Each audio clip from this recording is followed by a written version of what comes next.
Mais je dois dire que c'est surtout la plongée de la Turquie vers l'Asie centrale, comme d'ailleurs de l'Iran vers l'Asie centrale, qui est, je crois, un des facteurs les plus inquiétants pour ce monde, justement, anglo-américain.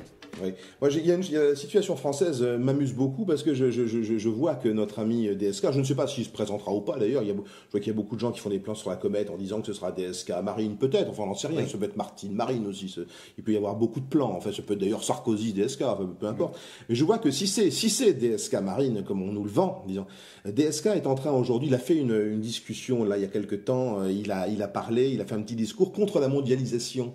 Et c'est extraordinaire. Donc ce type qui dirige le FMI fait un discours contre la mondialisation et il est en train de faire des promesses aussi à ses électeurs musulmans, ce qui est quand même formidable quand on sait qui est DSK, hein, à qui il est marié, ce qu'il a déjà déclaré, etc. Tout ça se trouve sur Internet. Et d'un autre côté, on a donc son opposante qui devrait être la plus anti-sioniste, qui devrait dévoiler la vérité, qui devrait arracher le voile sur DSK, qui est sioniste, qui se déclare pro-israélien. Donc c'est totalement à front reversé. On est complètement dans le brouillard le plus opaque. Oui, parce que les Français, aucun parti français n'a réellement le courage d'analyser la situation proprement nationale.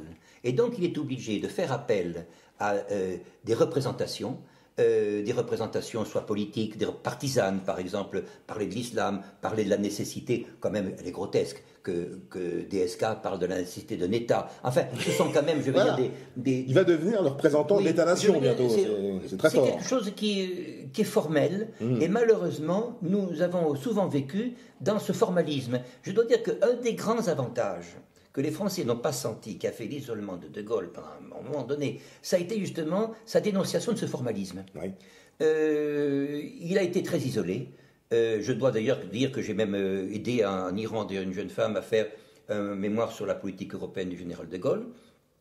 Je dois dire que ça me fait mal au cœur de voir que son échec a été en réalité le résultat d'une mécompréhension française sur la gravité de la situation française. Mais est-ce que tu as pour la fin, parce que je vois qu'on arrive tout doucement à la fin de notre discussion, est-ce que tu as tout de même une touche d'espoir et de dynamisme résistant pour la fin ? Oui, je pense que ce qui est faux doit toujours tomber, ce qui est pourri doit s'effondrer.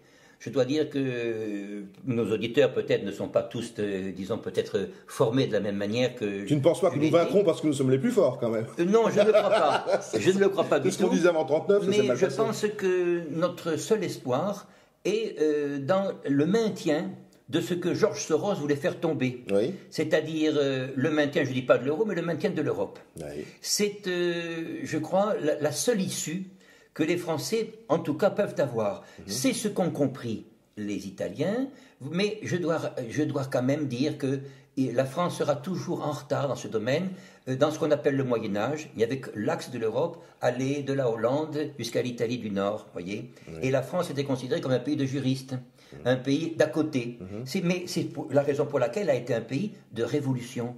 Elle était une révolution parce qu'elle croyait que modifier les formes était suffisant. Elle n'avait pas confiance dans le devenir.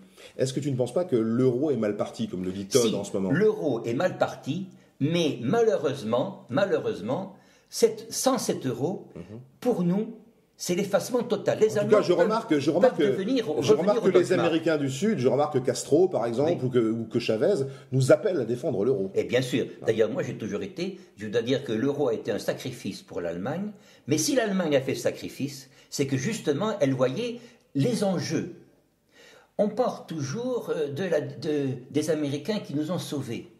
Mais les Américains n'ont pas fait la guerre uniquement à cause de Hitler. Ils ont fait la guerre également à l'Allemagne du Kaiser. Bien sûr. Cette Allemagne, je le répète pour les Français, qui a été quand même la première avec Bismarck à nous proposer des plans de la sécurité sociale.